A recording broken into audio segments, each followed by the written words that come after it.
आज हम competitive math में करने पे आधारित हम सेकेंड टाइप का क्वेश्चन पढ़ेंगे। देखेंगे उसको हम किस तरह से सॉल्व करेंगे। जैसे हमारा क्वेश्चन बना टाइप नंबर 2। कल हमने एक पार्ट में कुछ इसका क्वेश्चन पढ़ा था। आज हम टाइप नंबर 2 देखते हैं। इसमें का जो क्वेश्चन बनेगा वो किस टाइप से पूछा जाएगा। जैसे क्वेश्चन लिखा रहे, अगर अंडर रूट में लिखा रहेगा ए लिखा रहेगा, मान लीजिए हम एक यहाँ पे रूल समझते हैं, अंडर रूट में ए, अंडर रूट में ए, अंडर रूट में ए, डॉट डॉट डॉट यानी इन्फिनेटिव तक। अगर ये इनटू में ऐसे लिखा रहे, डॉट डॉट अनंत तक लिखा रहेगा, तो इसका डायरेक्ट सॉल्यूशन हम जितनी जो वैल्यू यहाँ पे बार बार रिपीट होता है, डायरेक्ट इसका सॉल्यूशन हम मानते हैं आंसर जो हमारा ए काम करेगा। जैसे हम क्वेश्चन फर्स्ट अगर हम क्वेश्चन सॉल्व करें, यानी यहाँ पे हम ले लिया 3 लिया, रूट यहाँ पे 3 लिया, रूट यहाँ पे 3 लिया, रूट यहाँ पे 3 लिया, डॉट डॉट डॉट अनंत तक। अगर इसका हम बेसिक सॉल्यूशन देखें, बेसिक सॉल्यूशन देखेंगे तो जो वैल्यू देता है इसको हम पहले यक्स मान लेते हैं। यक्स मानने पे जो मान यहाँ पर लिखा रहता है 3 root 3 root 3 root 3 root dot dot अनंत तक।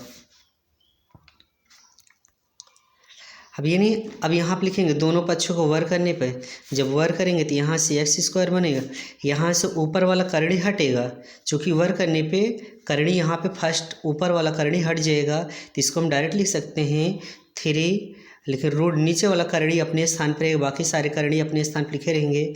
3 root 3 root 3 root 3 root dot dot अनंत तक।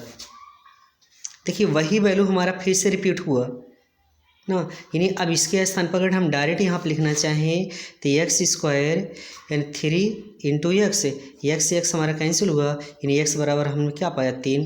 तो जो हमने अभी यहाँ पे एक हमने नियम पढ़ा था, इसके लिए डायरेक्ट हम यही मानते हैं। यानी ऐसे क्वेश्चन को हम बेसिक ना सॉल्व करेंगे, अगर डायरेक्ट हम सॉल्व करना चाहें एक ट्रिकी मेथड से, इसका डायरेक्ट आंसर हम जो पाएंगे वह हमारा जो यहाँ पे वैल्यू 3 3 ये रिपीट किया हुआ है, वही वैल्यू हमारा आंसर काम करेगा। इसका जो आंसर बनेगा वह 3 बनेगा। इस तरह से इस टाइप के क्वेश्चन को हम सॉल्व करते हैं। अब इसी में हम एक टाइप का क्वेश्चन को और सॉल्व करते हैं। से टाइप नंबर 2 अगर क्वेश्चन देखा जाए, यानी यहाँ पे लिखा है से अंडर रूट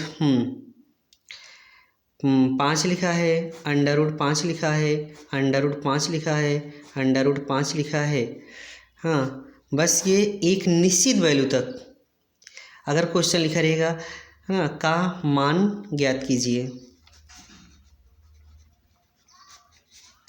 मान ज्ञात कीजिए।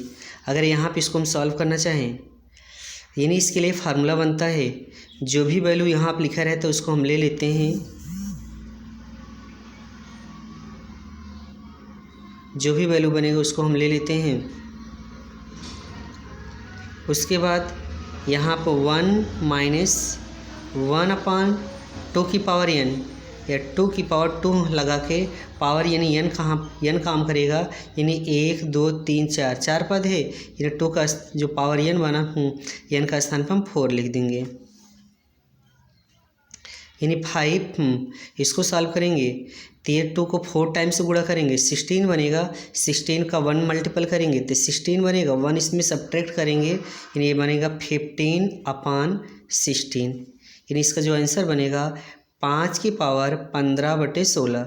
इसीलिए फार्मूला बनता है, जिससे हमने ये लिखा अंडर रूट में ए लिखा, अंडर रूट में ए, अंडर रूट में ए, अंडर रूट में ए। अगर ये निश्चित मान तक रहेगा तो ए की पावर 1 माइनस 1/2 की पावर n, ये हमारा एक सूत्र बनता है। इसी फार्मूला से हम इनको सॉल्व करते हैं। अगर इसी टाइप के क्वेश्चन हम और सॉल्व करना चाहें, सेकेंड टाइप का क्वेश्चन अगर हम सॉल्व करें, टाइप नंबर सेकेंड क्वेश्चन अगर हम सॉल्व करना, जैसे हमने लिखा अंडर रूट यहाँ पे हमने लिखा 5 लिखा, फिर अंडर रूट हम 5 लिखें, फिर अंडर रूट में 5 लिखें, फिर अंडर रूट में 5 लिखें।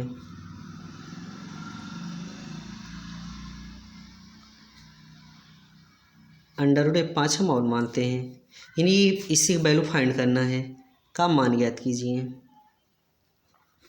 मान तीन यहाँ पर हम लिखेंगे 5 का पावर 1 माइनस 1/2 की पावर n कितना बार है, ये कितनी बार 5 लिखा हुआ है, 1 2 3 4 5 बार लिखा है।